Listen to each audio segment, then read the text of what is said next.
Welcome back to Solanki classes. Our today's topic is simple machine. ये video मैं अपने एक व्यूअर महक ठाकुर की रिक्वेस्ट पे बना रही हूँ. This is the topic of 10th class ICSE physics. तो स्टार्ट करते हैं आज का topic. Simple machine is a machine or a device by which we can either overcome a large resistive force by applying a lesser effort or gain in speed or change the point of application of force or change the direction of force. Simple machine हमारे पास क्या चीज़ होती है, ये तो definition है चलो इसकी, बट मैं तुम्हें एक सिंपल वर्ड्स में बताती हूँ. सिंपल मशीन वो है जो आपके डेली वर्क को ईजी बना दे. Like a scissor, knife, screwdriver, jack screw, pulley system, these all are the simple machines. क्योंकि ये अब हमें अगर क्लोथ को कट करना है तो हमें cloth we can't cut in any other way. हम एक सीज़र की हेल्प से उसको बहुत इजीली कट कर सकते हैं. वेजिटेबल्स कट करने के लिए नाइफ़ हमारे लिए बेस्ट रहता है. We can cut the vegetables और द फ्रूट्स ईजीली. अगर आपको कहीं पे स्क्रू फिट करना है तो एक screw driver can help you a lot. Without screwdriver you can't imagine to just put the screw in a proper place. तो these are the simple machines जो हमारे डेली वर्क को सिंपल बना देती हैं. इनके फंक्शंस होते हैं अलग अलग. अलग अलग पर्पज़ के लिए हम अलग अलग मशीन को यूज़ करते हैं, तो उन्हीं को अब हम स्टडी करते हैं. कुछ मशीन्स ऐसी होती हैं जो फोर्स मल्टीप्लायर की तरह वर्क करती हैं. फोर्स मल्टीप्लायर मतलब बहुत थोड़ा सा फोर्स ही आपका एक बहुत बड़े काम को कर देता है. जैसे फॉर एग्ज़ाम्पल कार के टायर को चेंज करने के लिए हम लोग क्या करते हैं, हम लोग जैक स्क्रू को यूज़ करते हैं. कार को लिफ्ट करना मैनुअली अगर हम देखें मैकेनिकल फोर्सेस लगा के तो इट्स वेरी डिफ़िकल्ट. और जितने टाइम तक हमने कार का टायर चेंज करना है उतने टाइम के लिए कार को होल्ड करके रखना इट्स ऑलमोस्ट इम्पॉसिबल. तो उसके लिए जिस मशीन को हम यूज़ करते हैं वो हमारी होती है जैक स्क्रू. जैक स्क्रू हमारा क्या करता है, कार को लिफ्ट करने के में हेल्प करता है. इससे कार आपकी ऊपर उठ जाएगी, आप टायर को इजीली रिप्लेस कर सकते हैं. तो कैसे होगा देखो, जैसे ये हमारे पास जैक स्क्रू है. इस पिक्चर में अगर हम देखें तो यहाँ पे ये आपका क्या कर रहा है ना, ये जो हैंडल है इसकी हेल्प से हम लोग इसको घुमाते हैं. जब हम इसको घुमाते हैं तो ये पोर्शन और ये पोर्शन दोनों एक दूसरे के क्लोज़ आना शुरू हो जाते हैं और जिससे ये हाइट बढ़ जाती है. ये चीज़ जब क्लोज़ आएंगी तो ये ऊपर की तरफ जाएगा, ये हाइट ओवरऑल बढ़ जाती है और इससे कार आपकी ऊपर उठनी शुरू हो जाती है. तो ये जैक स्क्रू का फंक्शन होता है, जिसकी हेल्प से हम क्या कर रहे हैं, बहुत थोड़े से एफर्ट की हेल्प से एक बहुत हैवी लोड को हमने क्या किया, लिफ्ट अप कर दिया. और जब तक हमें टायर चेंज करना है उसी पोजीशन में इसको छोड़ देते हैं. इसके बाद हम प्रॉपरली टायर को चेंज कर लेते हैं and then we use to just make the reverse revolutions, ताकि ये फिर से अपना उसी फॉर्म में वापस आ जाए.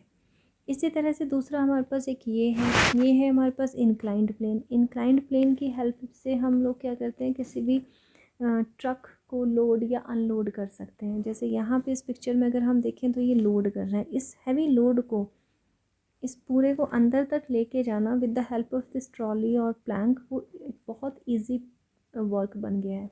अदरवाइज मैनुअली अगर इसको लेके जाएंगे तो इट्स वेरी डिफ़िकल्ट कि इस पूरे ट्रक को आप क्या कर रहे हैं, लोड करें. तो with the help of inclined plane we can make this work very easy. तो ऐसी चीज़ें जो हमारे बहुत थोड़े से वर्क हमारे एफर्ट से एक हैवी लोड को ओवरकम कर देती हैं, वो मशीन्स आपकी फोर्स मल्टीप्लायर कहलाती हैं. ये इसका फंक्शन है, पहला फंक्शन है आपका मशीन का, कि ये फोर्स मल्टीप्लायर की तरह यूज़ होती है. दूसरा हमारे पास होता है कि हम change the direction of applied force. उसको चेंज करने के लिए, सिर्फ डायरेक्शन को चेंज करने के लिए हम मशीन को यूज़ करते हैं. जैसे अगर आपको, जैसे यहाँ पे इस पिक्चर में हमने दिखाया है, ये पुली है. पुली की हेल्प से हम इस लोड को ऊपर ले रहे हैं. अगर सपोज़ ये पुली ना हो, आप फर्स्ट फ्लोर पे खड़े हैं, ग्राउंड फ्लोर से आपको इसको ऊपर पुल करना है, तो आपकी जो फोर्स की डायरेक्शन होगी ना वो अपवर्ड होगी. आप ऐसे फोर्स लगाएंगे और वो फोर्स लगाना आपके लिए उतना कन्वीनियंट नहीं होगा जितना पुली की हेल्प से उसी रोप को जस्ट आपने पुली से पास कराया और एफर्ट इस डायरेक्शन में लगाना शुरू कर दिया, यानी कि आप इस डायरेक्शन में पुल करना शुरू कर रहे हैं ना, it will be easy for you rather than you will pull it in upward direction. तो हमने क्या किया, इस पुली की हेल्प से सिर्फ अपने अप्लाइड फोर्स की डायरेक्शन को चेंज कर दिया, जो पहले अपवर्ड थी अब वो डाउनवर्ड है, and it will be convenient for us. इसी तरह से दूसरा हमारे पास ये आता है, in changing the point of application of a force to a convenient point. कि फोर्स तो हमने लगाना है लेकिन हमें एक ऐसे पॉइंट पे फोर्स लगाना है जहाँ हमारे लिए ज़्यादा कन्वीनियंट है वो। जैसे स्क्रू ड्राइवर के केस में देखें, ये हमारा स्क्रू है, इसे हमें टाइट करना है। अगर हम डायरेक्टली हाथ की हेल्प से हाथ से ही इसको टाइट करना शुरू करें तो हमारे लिए ये चीज़ पॉसिबल नहीं है, हम लोग उसको प्रॉपरली टाइट नहीं कर सकते। लेकिन स्क्रू ड्राइवर की हेल्प से हमने क्या किया, जो फोर्स यहाँ लगानी थी उसको हम यहाँ लगा रहे हैं। अब ये फोर्स यहाँ से यहाँ ट्रांसफ़र हो रही है ना। बस ये फोर्स हमने क्या किया, जो पॉइंट था, पॉइंट ऑफ एप्लीकेशन था वो ये था हमारा, उसको हमने इस कन्वीनियंट पॉइंट पे लेके चले गए और यहाँ से फोर्स हम ट्रांसफ़र कर रहे हैं and our work becomes easy. Same चीज़ आपके साइकिल के अंदर होती है। साइकिल में अब पिछले टायर को रोटेट करना है, तो पिछले टायर को रोटेट करने के लिए हमें यहाँ पे कोई पैडलिंग करने की ज़रूरत नहीं होती है, पैडलिंग हम यहाँ करते हैं। तो ये चेन सिस्टम हमारा क्या करता है, यहाँ पे हम इसको पैडलिंग करते हैं, ये चेन आपकी यहाँ पे पिछले टायर के साथ आपकी इस तरह से हम ये पूरा चेन सिस्टम फॉर्म करते हैं और इसके एक्सल को घुमाने में हेल्प करती है। जब हम इसको यहाँ से घुमाते हैं ना तो ये चेन आगे की तरफ चलती है, उससे ये चीज़ आपकी रोटेट होती है और ये एक्सल के साथ कनेक्टेड होती है व्हील के, तो व्हील भी आपका रोटेट होना शुरू हो जाता है। यानी कि जो फोर्स आपको इधर लगानी थी इसको रोटेट कराने के लिए, उसको आपने यहाँ इस पॉइंट पे, कन्वीनियंट पॉइंट हमारा है, यहाँ हम लोग ले आए और यहाँ पे इस पूरी चेन सिस्टम की हेल्प से हमने उस फोर्स को यहाँ से यहाँ ट्रांसफ़र कर दिया, जिससे हमारा वर्क इजी हो गया। ठीक है, इसी तरह से एक हमारे पास आता है इसमें गेनिंग स्पीड। स्पीड गेन करने के लिए हम लोग मशीन को यूज़ करते हैं। लाइक हमारे पास सीज़र एक एग्जांपल होता है, एक बहुत कॉमन सा एग्जांपल है सीज़र का, आपने देखा भी होगा।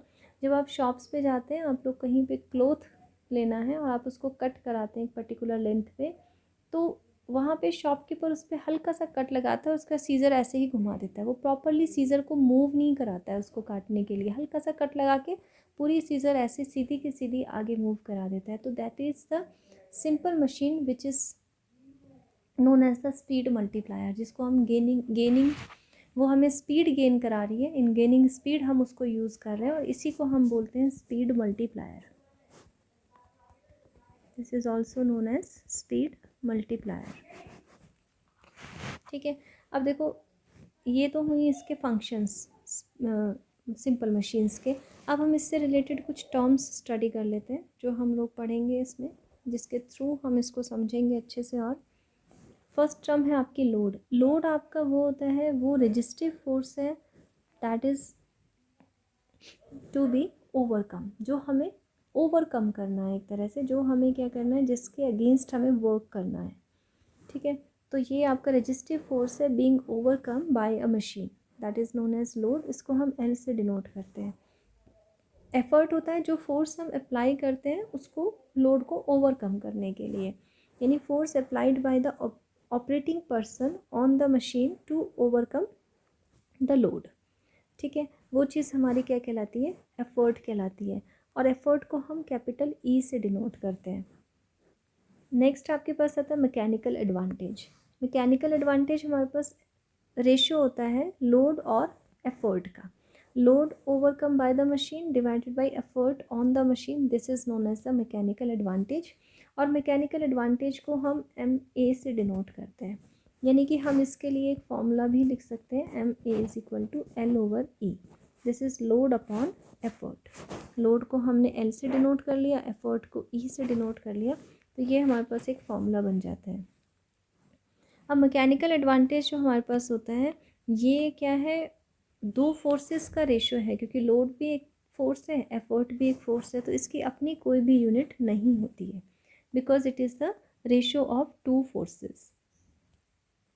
अब देखो यहाँ पे अगर मैकेनिकल एडवांटेज की वैल्यू ग्रेटर देन 1 आती है, that means if load is greater then effort, come effort में आप ज़्यादा लोड को ओवरकम कर रहे हैं, तो ऐसी मशीन्स को हम फोर्स मल्टीप्लायर कहते हैं. This is called force multiplier.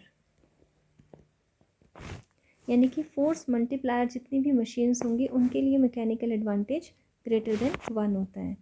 अगर मैकेनिकल एडवांटेज आपका इक्वल टू 1 है, यानी load and effort both are equal, तो ऐसी मशीन्स हम लोग यूज़ करते हैं to change the direction of effort, to change the direction of effort. और अगर हमारे पास मैकेनिकल एडवांटेज लेस देन 1 है, that means load is less than effort, तो ये मशीन्स आपकी होती हैं जो गेन इन स्पीड के लिए यूज़ की जाती हैं, यानी स्पीड मल्टीप्लायर्स.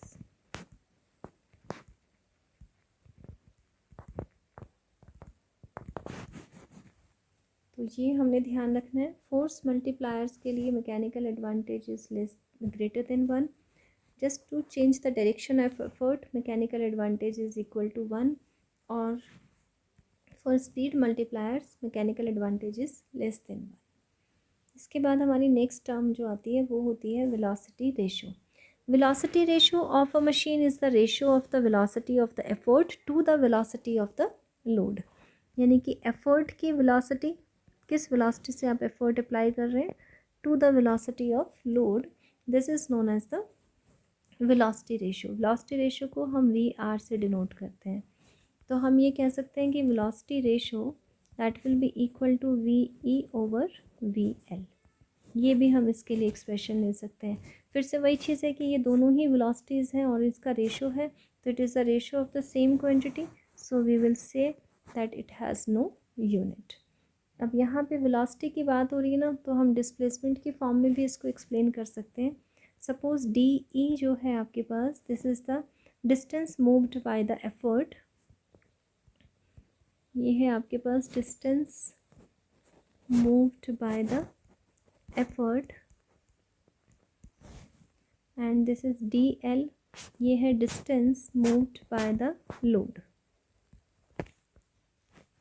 तो वेलोसिटीज़ हमारे पास क्या हो जाएंगी, ये है VR is equal to DE upon T, and this is DL upon T.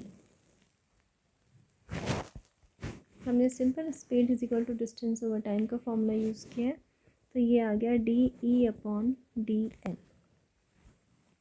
यानी velocity ratio that will be equal to DE upon DL. ये आपके पास एक एक्सप्रेशन आ जाता है जहाँ से हम इसको डिफाइन कर सकते हैं कि it is the ratio of displacement in effort, displacement in effort to the displacement in load.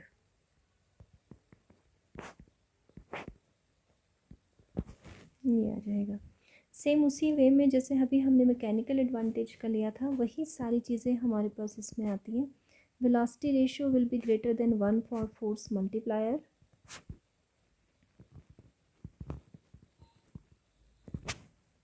and it will be equal to 1 for the machines which are used to change the direction of effort, and it is less than 1 for speed multipliers.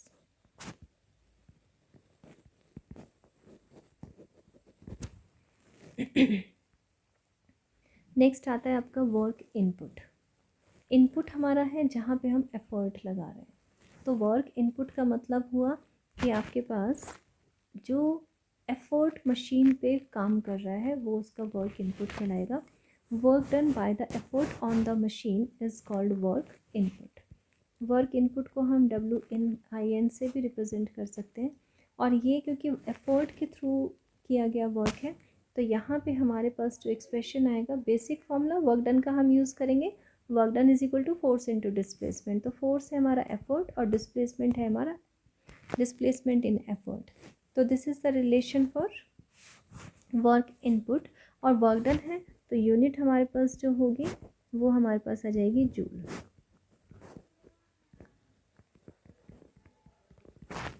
ठीक है, इसी तरह work output आएगा। Work output means work done bye a machine on the load. अब load पे जो काम होगा उसको हम वर्क आउटपुट कहेंगे, क्योंकि अल्टीमेटली हमें लोड ही ओवरकम करना है। तो वर्क आउटपुट हमारे पास आ जाएगा load into displacement in load.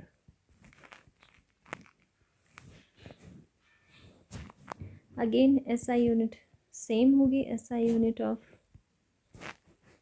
Work output is again joule. इसके बाद हमारे पास नेक्स्ट टर्म आती है, that is the efficiency of a machine. अब हमने ये देखना है कि जितना हम इनपुट दे रहे हैं उसके कॉरस्पॉन्डिंगली कितना आउटपुट मिल रहा है, वो उसकी एफिशिएंसी डिसाइड करेगा। तो एफिशिएंसी को डिफाइन करने के लिए हम लोग यूज़ करेंगे it is the ratio of the work output to the work input. वो हमारा, या फिर हम इसको एक और चीज़ बोल सकते हैं, work power, output power upon input power, input power.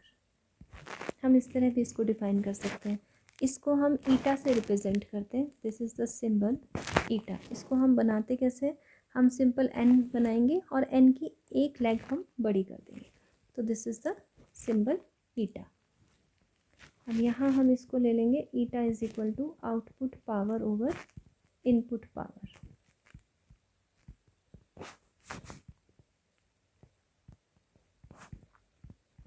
और हम एफिशिएंसी को परसेंटेज में भी रिप्रेजेंट करते हैं, तो we use to multiply it by 100। This is also an expression for efficiency. Efficiency again having the same quantities in its expression, so it is again the ratio of the same quantities. So what we can say it has no unit, इसकी कोई unit नहीं होगी। Ideal machine का जो case हमारे पास होता है, ideal machine का मतलब होता है कि ऐसी मशीन जो आपको कोई भी पावर डिसिपेशन ना दे, उसको हम आइडियल मशीन कहते हैं, which has no dissipation in the input power, यानी कोई भी वेस्टेज ऑफ एनर्जी नहीं होती है, वो आइडियल मशीन्स होती हैं। एक्चुअल मशीन्स वो होती हैं जिनमें वेस्टेज होती है, प्रैक्टिकल मशीन्स भी हम इनको बोलते हैं, एक्चुअल मशीन्स और प्रैक्टिकल मशीन्स। इनमें एनर्जी वेस्ट होती है, तो आइडियल मशीन में कोई एनर्जी वेस्ट नहीं होती है, तो एफिशिएंसी 100% होती है। और प्रैक्टिकल मशीन्स की एफिशिएंसी कभी भी 100% नहीं होगी, वो हमेशा क्या होगी, 100% से कम होगी। प्रैक्टिकली कोई भी मशीन आइडियल नहीं होती है आपके पास, वो हमेशा उसकी एफिशिएंसी जो है वो क्या होगी, 100% से कम ही होती है। ठीक है, ये हमने ध्यान रखना है। और किसी भी मशीन की आइडियल हो या फिर वो आपकी प्रैक्टिकल मशीन हो, कभी भी एफिशिएंसी ग्रेटर देन 100 नहीं हो सकती। Eta is greater than 100% is not possible, is not possible. क्यों नहीं है ये चीज़ पॉसिबल, ये ध्यान रखना है। इज़ नॉट पॉसिबल बिकॉज अगर वो आपकी ईटा इज़ ग्रेटर देन 100% है, तो इसका मतलब क्या हुआ, अगर मैं इस एक्सप्रेशन के थ्रू देखूं, तो यहाँ से मेरे पास output power upon input power, ये 100% से ज़्यादा हो जाएगा। यही हुआ ना इसका मतलब, कि ये चीज़ 100% से ज़्यादा हो रही है, यानी ग्रेटर देन 1 हो रही है। ये ग्रेटर देन 1 होने का मतलब हुआ आपके पास कि आउटपुट पावर जो है वो आपकी इनपुट पावर से ज़्यादा हो गई, और ऐसा नहीं हो सकता। दिस इज़ अगेंस्ट, ये चीज़ क्या है, against the law of conservation of energy. जितनी एनर्जी हमने दी ही नहीं तो उतनी कैसे जनरेट हो सकती है, against the law of conservation of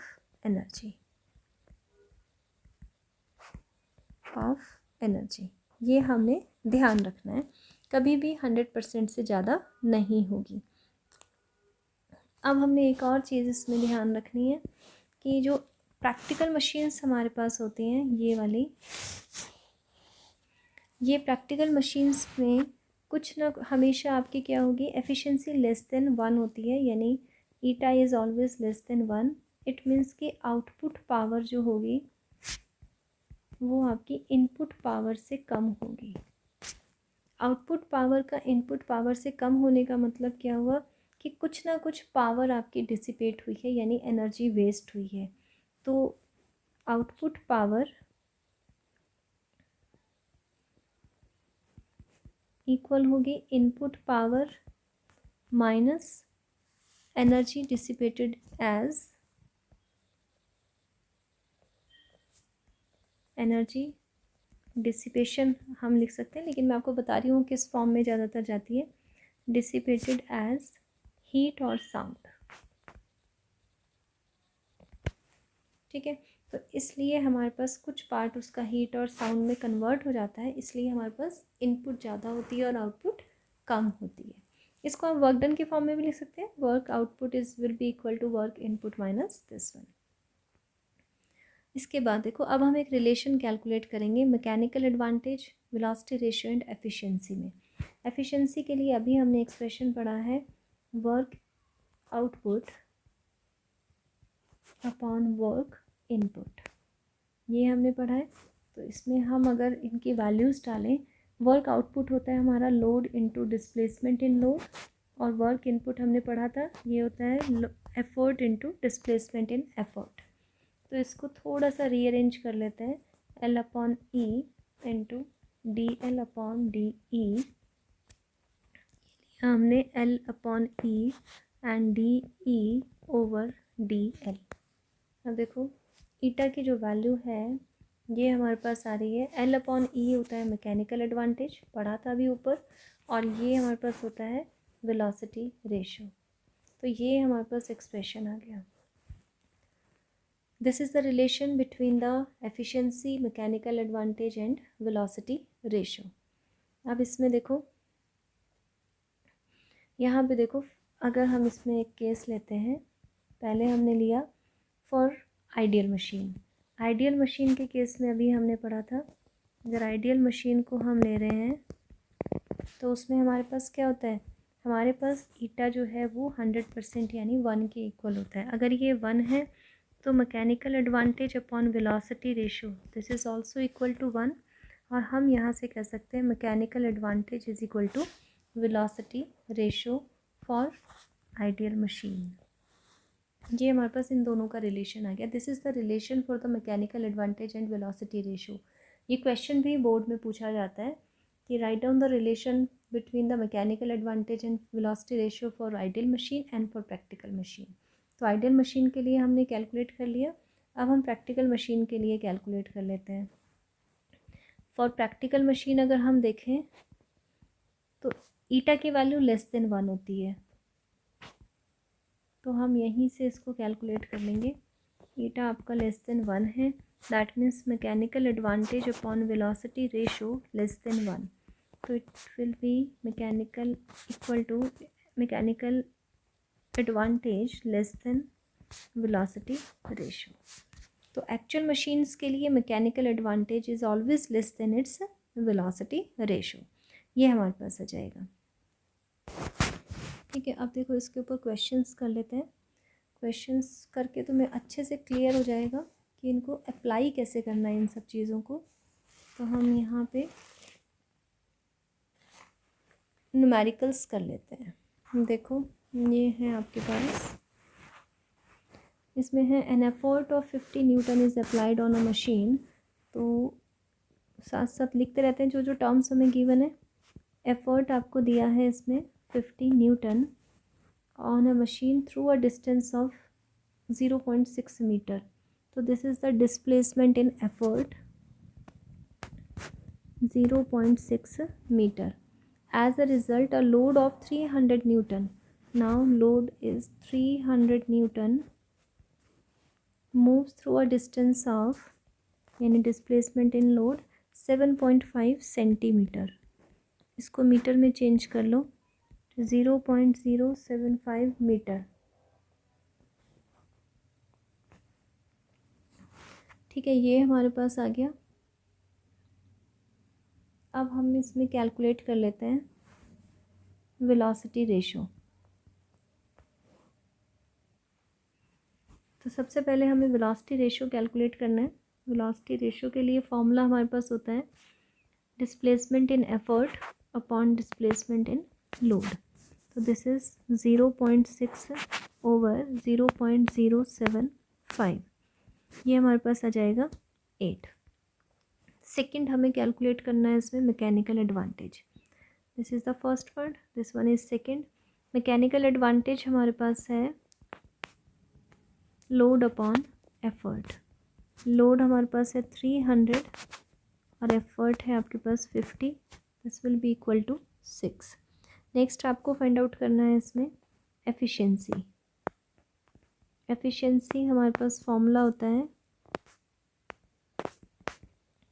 mechanical advantage upon velocity ratio into 100।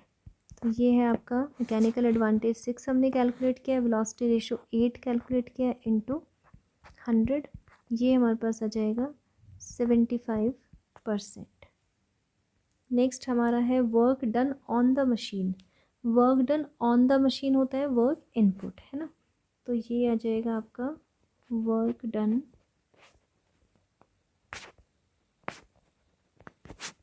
On the machine, that will be equal to work input. तो वर्क इनपुट का मतलब क्या हुआ हमारा effort into displacement in effort. Value डाल दो, एफर्ट है 50 और डिस्प्लेसमेंट इन एफर्ट है आपका 0.6, तो ये आ जाएगा 30 जूल। नेक्स्ट पार्ट है आपका इसमें ई, ये क्या दिया हुआ है आपको work done by the machine. Work done by the machine का मतलब क्या होता है work output by the machine, ये है आपका वर्क आउटपुट। इसको कैलकुलेट कर लेते हैं, यानी load into displacement in load. Load हमारा है 300 और ये है 0.075, ये आएगा 22.5 जूल। अब आगे क्या बोला इन्होंने बोला है कि इस work done by the machine equal to the work done on the machine, explain why. No, these are not equal. हमारे पास क्या है, हमारे पास आया है work output is less than work input, है ना। हमारे पास तो ये कंडीशन आई है। इसका मतलब क्या हुआ, इसका मतलब ये हुआ कि जो भी इनका डिफरेंस आ रहा है दोनों का, that part of the mechanical energy is used to overcome the friction forces present in the machine। तो यहाँ से हमारे पास ये चीज़ क्यों नहीं इक्वल आई है, क्योंकि ये हमारा क्या हुआ है some part of mechanical energy is used to overcome the frictional forces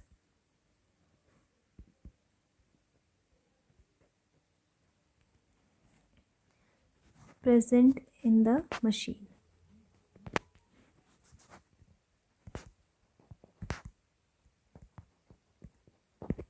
ठीक है, इसलिए हमारे ये दोनों कम इक्वल नहीं आए हैं। एक और क्वेश्चन सॉल्व कर लेते हैं। ये है हमारे पास a machine is driven by a 50 kilogram mass that falls 6 metre in 3 second. तो ये हमारी मशीन इज़ ड्रिवन, तो ये हमारा क्या है एफर्ट आपको दिया हुआ है, effort is equal to 50 kilogram, है ना। तो इसको चेंज कर लेते हैं because g is also given over here. ये जाएगा 50 इंटू जी यानी 10, तो 500 इन न्यूटन हमारे पास आ गया। अब इसको आगे देखो, यहाँ इन्होंने दिया है it lifts a load of mass 250 kilogram vertically upward. तो लोड हमारा कितना दिया है 250 इंटू 10 कर लेंगे इसको भी, तो दिस इज़ 2500 न्यूटन। ठीक है, 6 मीटर ये हमें जो स्टार्टिंग में हमें दिया था ना, machine is driven by a 50 kilogram mass that falls 6 metre in 3 seconds. तो 6 मीटर हमारे पास है एफर्ट का डिस्प्लेसमेंट और टाइम हमें दिया हुआ है इसमें 3 सेकेंड्स। बाकी और कुछ नहीं है, आगे आ जाओ पार्ट्स जो पूछे हैं। The force exerted by the falling mass. Force तो हमने चाहिए यहीं कैलकुलेट कर लिया क्योंकि इन्होंने मास दिया था ना, एम इन्होंने दिया था 50 किलोग्राम तो force exerted by the falling mass, वो एफर्ट जो हमने निकाला है ना वही चीज़ है, वो हमने वहीं पे कैलकुलेट कर दिया एक्चुअली। तो ये 50 इंटू जी, फोर्स हमारा होता है ना m इंटू जी, इससे समझ लो। तो m इंटू जी हमें 10 दिया है, तो इट इज़ 500 न्यूटन, ये ऐसे आ जाएगा। ठीक है, नेक्स्ट इन्होंने कहा है the work done by the following mass in its displacement by 6 metre, कि वो 6 मीटर नीचे आने में उसने कितना वर्क डन किया है। तो ये भी हमारा इसी से आएगा, work done by falling mass that will be equal to force into displacement. तो फोर्स एफर्ट ही है यहाँ पे जो हमारा, और डिस्प्लेसमेंट भी उसी का ले लेंगे, यानी 500 इंटू 6, तो ये आ जाएगा 3000 जूल। इसके बाद सी है हमारा power input to the machine. अब पावर इनपुट हमने कैलकुलेट करनी है। अब देखो पावर इनपुट आएगी आपकी वर्क इनपुट अपॉन टाइम से। अब वर्क इनपुट कितना होगा, जो एफर्ट ने वर्क डन किया है वो हमारा कितना है 3000, और टाइम हमें कितना दिया है 3 सेकेंड्स दिया था ना, हाँ ये रहा, इट इज़ 3 सेकेंड्स, तो ये आ जाएगा 1000 वाट। ये हमारी पावर इनपुट आ गई। Now what they are asking, इसके बाद इन्होंने पूछा है the power output of the machine if its efficiency 70%। Okay, तो इन्होंने एफिशिएंसी हमें दी हुई है, ईटा हमें 70% दिया हुआ है, और हमें इन्होंने आउटपुट पावर पूछी है, ये हमें कैलकुलेट करना है। तो एफिशिएंसी का ही फॉर्मूला लगा लेते हैं, ये होता है आपका output power upon input power into 100, ये आ जाएगा 70 is equal to output power, input power अभी हमने कैलकुलेट करी थी, दिस इज 1000 इंटू 100। तो ये हमारा सिंप्लीफाई होके यहाँ से आउटपुट पावर आ रहा है 700 वाट, ये आ जाएगा। Now what they are asking, the last part is the work done by the machine in 3 seconds. अब work done by the machine का मतलब हुआ वर्क आउटपुट है ना, तो ये जो भी नेक्स्ट है आई थिंक ई है ना, वर्क आउटपुट हमें फाइंड आउट करना है, यानी work done by the machine.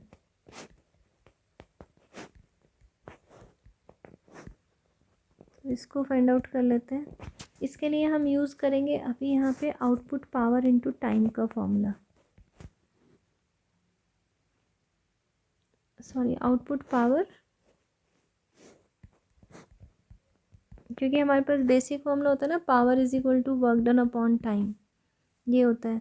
तो यहीं से हमने work done is equal to power into time को यूज़ कर लेना है बस। तो आउटपुट वर्क डन है तो output power into time, time इन्होंने हमें 3 सेकेंड ही दिया हुआ है, क्वेश्चन यहाँ भी इन्होंने 3 सेकेंड्स के लिए ही पूछा है, तो यही बस यहाँ पे ले लेंगे। आउटपुट पावर हमारी आई है 700 और टाइम है 3, तो इट इज़ 2100 जूल। ठीक है, ये वर्क डन आ गया आपका वर्क आउटपुट, और हमारा वर्क इनपुट हमने फाइंड आउट किया था that was 3000।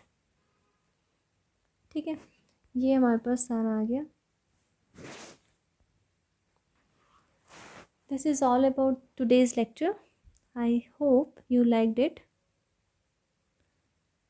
We will meet again in the next video with a new topic. Till then, bye and take care.